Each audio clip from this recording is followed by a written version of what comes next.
తుంగుడు అందాల రాజకుమారి భద్ర స్టోరీ ఇప్పుడు చెప్పుకుందామండి. ఈ తుంగుడు అనే అతను యాదవ బాలుడు. అతను చిన్నతనం నుండి బాల్యం నుండి గోవులని గొర్రెలను కాసుకుంటూ బ్రతుకుతున్నాడు. అట్లా పెద్దవాడయ్యాడు. అతని చిన్నప్పటి నుండి ఫ్లూట్ వాయించే అలవాటు ఉన్నది. చక్కగా వాయిస్తాడు. యవ్వనం వచ్చింది, అందగాడయ్యాడు, చాలా బాగున్నాడు. ఇది తుంగుడు ఫ్లూట్ వాయిస్తాడు కదండి.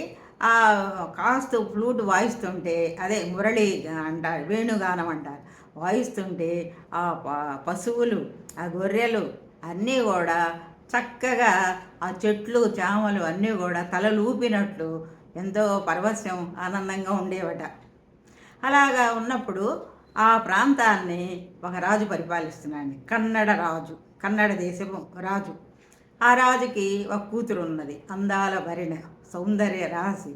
ఆ అమ్మాయి పేరే భద్ర. ఆ అమ్మాయి ఒకరోజు ఈ తుంగుడు వేణుగానం విన్నదండి. బాగా నచ్చింది. నచ్చి రోజు అడవికి వచ్చి వింటూ ఉన్నది.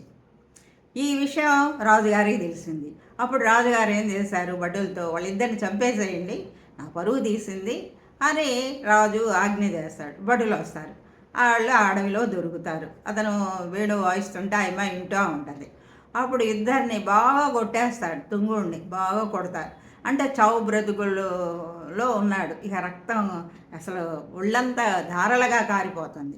అప్పుడు ఆ అమ్మాయి ఏమన్నదో తెలుసండి, ఇతనే నా భర్త, మమ్మల్ని ఎవరు వేరు చెయ్యలేరు అని అతను రక్తాన్ని తన నుదురుకు పెట్టుకొని తిలకంలాగా ఇతనే నా భర్త అని నీళ్ళలాగా కరిపోయిందంట భద్ర.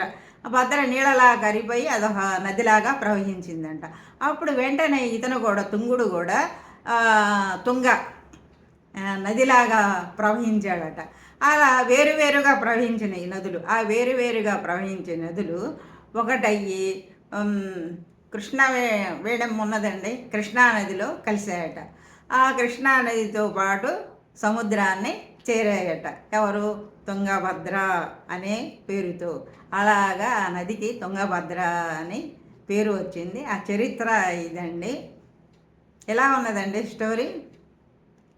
అందరూ బాగుండాలి, అందులో మనం ఉండాలి ప్రేమతో. ఈ కోటేశ్వరమ్మ. జై హింద్.